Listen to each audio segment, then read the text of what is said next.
Wait, where are you at?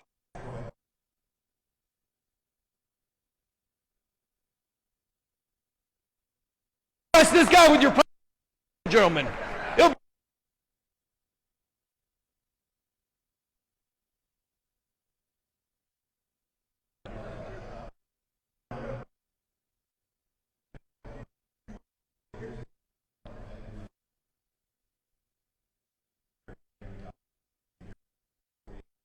Wow. So I got 3 Ethereum that day.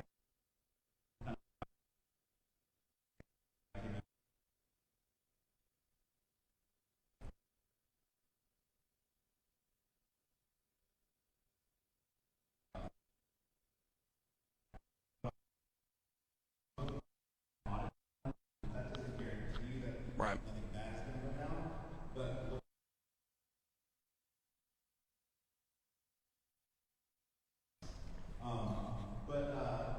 just wanted to ask, like, you kind of are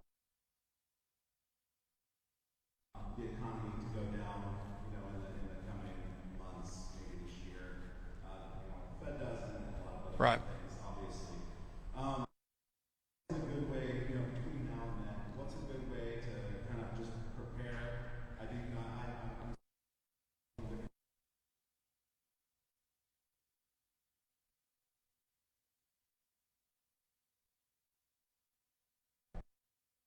Great. I don't know if you guys know Nicholas Data. Watching some of his lately. He's one of the OGs of crypto. He was the largest channel in 2021. Altcoin Daily passed at the beginning of 20. Coin Bureau now the #1 project.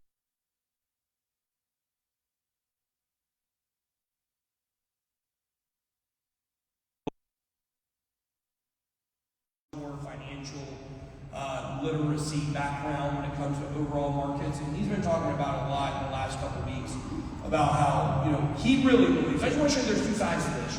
He really believes that the Fed is going to back off, and we've already seen now Reuters say, the IMF is saying that because of the Ukraine-Russia incident, it could push inflation even further, and that would be maybe a reason that the Fed would not hike rates. He believes we're not going to get the rate hike until 2023, and then 2022 is actually going to end up being a good year for Bitcoin, a good year for the markets. I can see that. I ultimately, I believe they're going to raise the rates, but I certainly would welcome them not raising the rates this year. But overall, here's the point. Eventually, they're going to raise rates. Eventually, maybe right after the midterm elections, that might actually be when they push that back to, God forbid, you guys know how that whole thing works. We could certainly see that, but you need to start thinking. We talk a lot about, these financial crises, okay? But, every financial crisis in history has not necessarily been apocalyptic and everybody loses everything. You go back to 2008, depending on what business you were on, you got really hurt or maybe you didn't. You go back and you look at the beginning of the pandemic, well, let me tell you, if you were a YouTuber during that time or you were a content creator while other people were struggling, you were doing pretty well because everybody was sitting at home. You look at the big box stores, they did really well when other, small businesses were struggling. Restaurants have gotten crushed, but then you have Uber and Lyft, the drivers have done pretty well. So I don't know about the overall bottom lines of those companies, but the point is, just because we talk about a financial crisis, it doesn't mean that it's going to be like, where you do have to think about going and living on a boat in the middle of nowhere. So you just got to do common sense stuff and think about how to prepare yourself. I certainly would not be spending money frivolously at this point. I would certainly not be, blowing my savings at this time in history. I think the important thing for you to do is to be able to understand that while things have dropped in crypto and they may drop further, the overall economy could cause a much bigger drop down the road. You want to always have, a little bit of oil or fire to light a fire.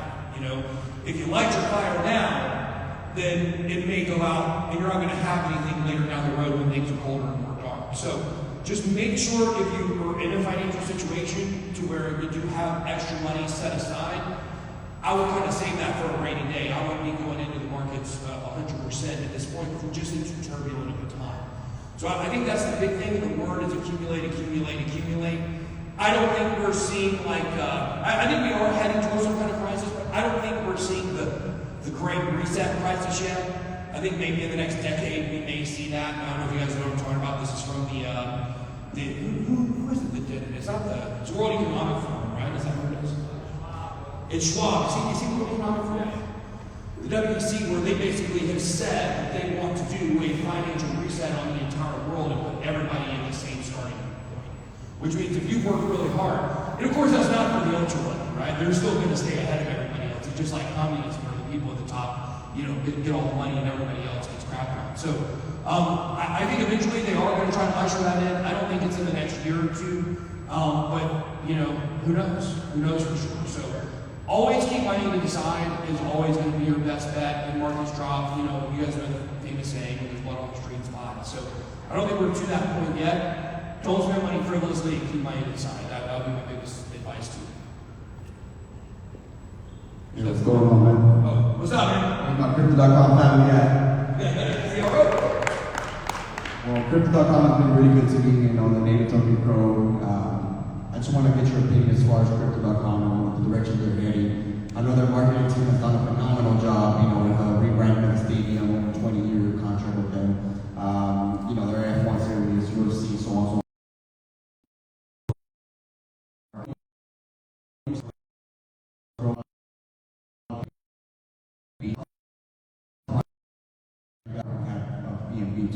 Crypto.com. But as far as the utility goes and the reward system that they have with the Visa card that I have, and also on their DeFi sector, the Kronos chain and the BBA staking farm that I'm currently using.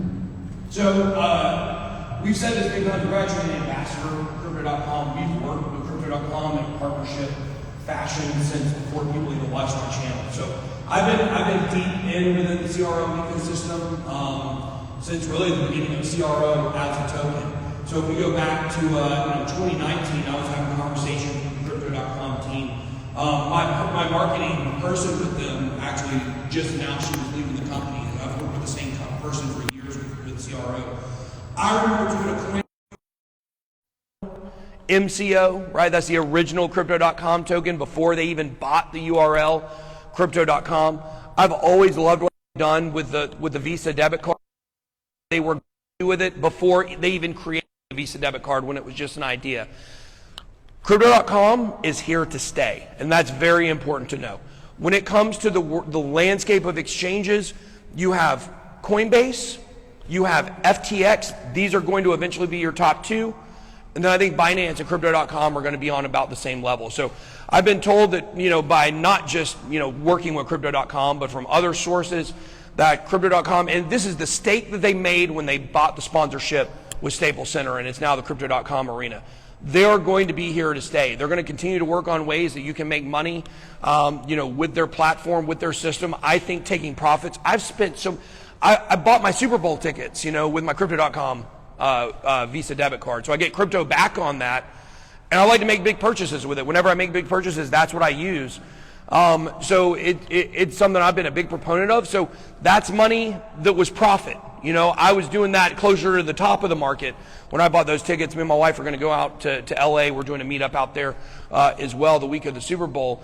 And so I'm a big proponent of Crypto.com. It is definitely going to be around. And this is where, I got into it with this, Bitcoin Maxi guy on this debate. He's like, all of this crap is worthless. It's all speculation. I'm like, no, actually, when you have as many users of a Visa debit card and of an app and of an exchange as Crypto.com does, for instance, yeah, you got fundamentals there. There's actually something there. It's a reputable business. It's not just imaginary.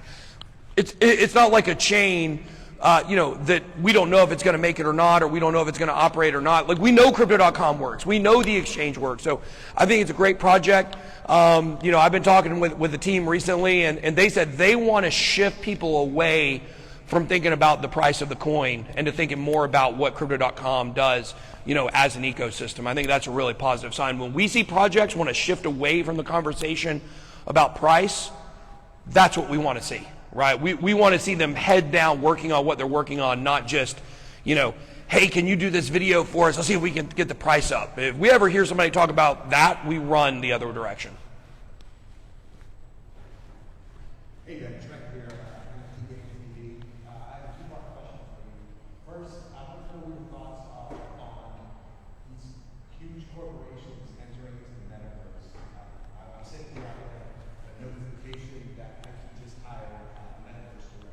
Yeah. Facebook, renaming the company that they invented the word. So, what are your thoughts on the metaverse? Who's going to win that race?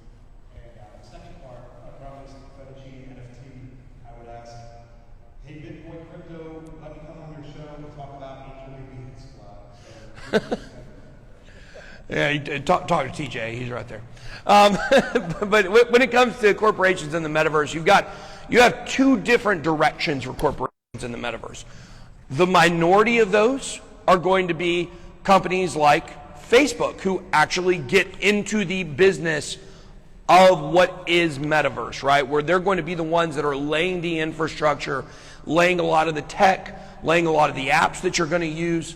Obviously, you look at a company like Sandbox is doing the same thing. You look at what Microsoft just... These are companies that are going to be playing a role in creating the metaverse, right? Then you hear these other stories of Adidas, Budweiser, Nike, Snoop Dogg, he's a brand, right? These are people that are going to be using the metaverse for advertising. So you got really two directions. You got some of these corporations are going to be in the business of creating metaverse and its components, and you got these other ones that are using it strictly as advertising plays. Look at how much Adidas has been in the news with their partnership with the Bored Ape Yacht Club and their land in Sandbox. So I think we're going to see more and more of this. It's kind of like in 1995, like every company looked around and were like, crap, we got to get a website. Metaverse is coming. Metaverse is going to be, in my opinion, bigger than crypto. Even though most of it is going to be ran on blockchain, crypto is going to play a big part in the creation of metaverse. Metaverse itself is going to be a bigger bubble, not like a bubble pop, just like kind of like an area of the world that it's going to take up than crypto is. People are going to be much interested in metaverse, in crypto, because of that gamified component coming to it. So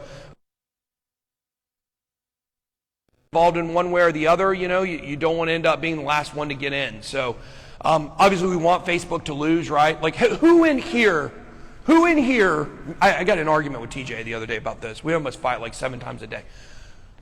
Who likes Facebook in here? Literally no one, okay? Everyone hates Facebook. We all want them to fail. It sucks they got a monopoly on the Oculus right now. But if you had a choice to buy an Oculus or a competitor that was just as good, that had as broad of an ecosystem, we would all choose the competitor, right? Right, we want to do our job to damage Facebook. So Facebook sucks, screw them. Who's got the mic? Hi. Oh, what's up? First of all, thank you guys for coming to Austin. About a year ago, you did a video on a YouTube video about a share token, and they've been going through a lot of bump in the roads. So I'm just asking what are your thoughts on the project right now? Share token? Share token. Sharing? Yeah, correct. Sharing, yeah. Sharing is a project that, similar to, it's just like kind of similar to Airbnb in a way. I think it's a way to do travel. Kind of Travala, I think, is a competitor of theirs. I mean, look, here's the thing. We cover a lot of coins on the channel. Reason for that, obviously, is we want to give you as wide of a picture as possible of crypto. Sharing is one that had a huge community. It was really blowing up, and it was really positive at the time. The price went up. They got a listing on a major exchange, and then kind of the excitement died. And that's kind of what we see with a lot of these projects, where people go all in on them. The price goes up. People see an opportunity to exit, and they exit. But that doesn't necessarily mean the project is over or it's dead. It just means that it's moving on to a different phase where it's got to find a little more substance to be able to push forward. Travala, a very similar project. They've got the D-Travel token that's out now. It is a separate token. Travala's been around for a long time, and they just keep pushing forward, and they just keep working, and it's either going to take off or it's not. I think Sharing's in a very similar spot as Travala. We understand that we need a decentralized version of things, but it just doesn't mean that right now that decentralized version is going to really take hold and take off.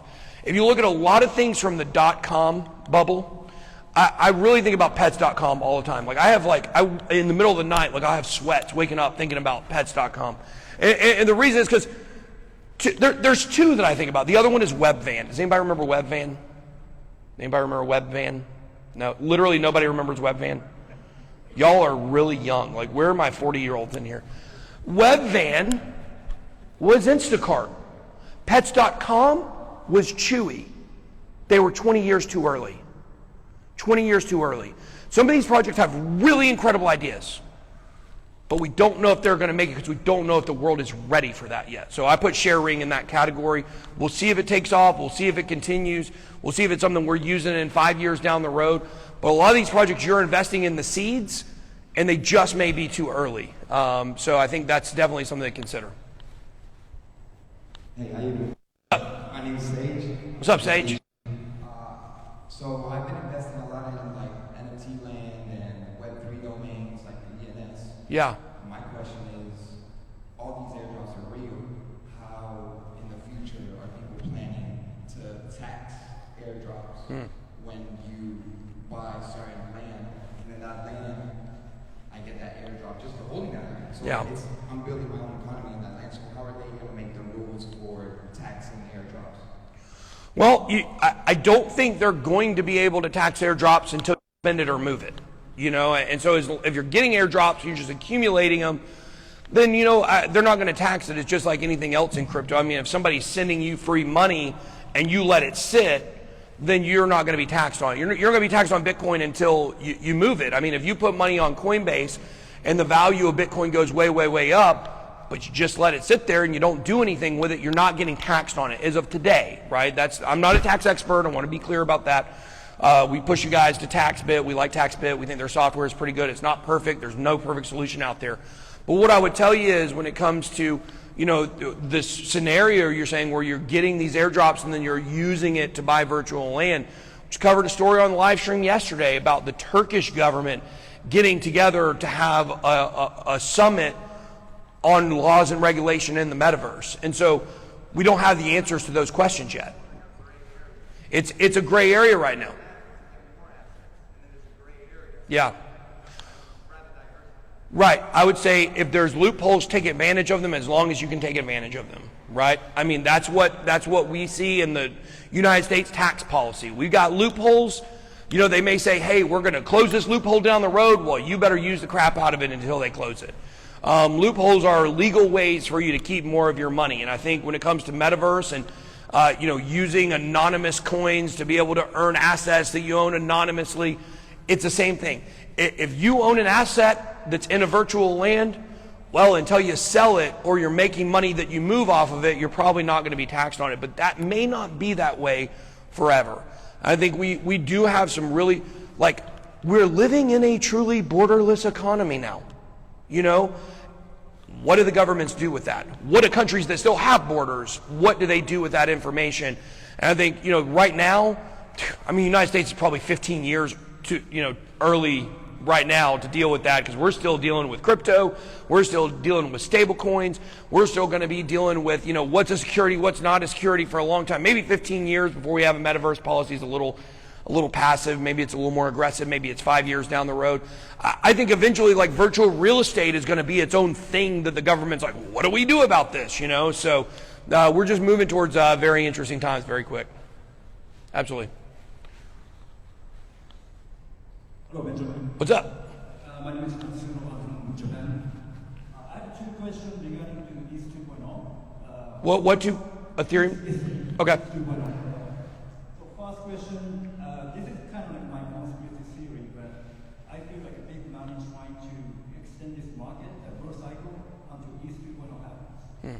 And the second question, how ETH 2.0 merge will affect the market? Whether it's going to be a lot of liquidation or it's going to actually new projects going run. I think that's an interesting theory. That his theory is that they're trying to extend the market cycle to usher in ETH 2.0. But, you know, the thing we know about Ethereum and the thing we know about Vitalik is they're going to take as long as they can possibly take on everything. He just came out and said it may be 4 or 5 years before it's finished, you know. You know, and when certainly merge can be done in the next couple of years, which is the next phase of ETH 2.0. I mean, you know, maybe done this year, next year, somewhere around that time. And I think that could have a positive effect on the market. If the market is still going up, I certainly think that next phase could be one that sends the price up. But I think overall, and I think the reason why Vitalik is so long term about this is E2.0, and whether it works or not, it's a long term idea.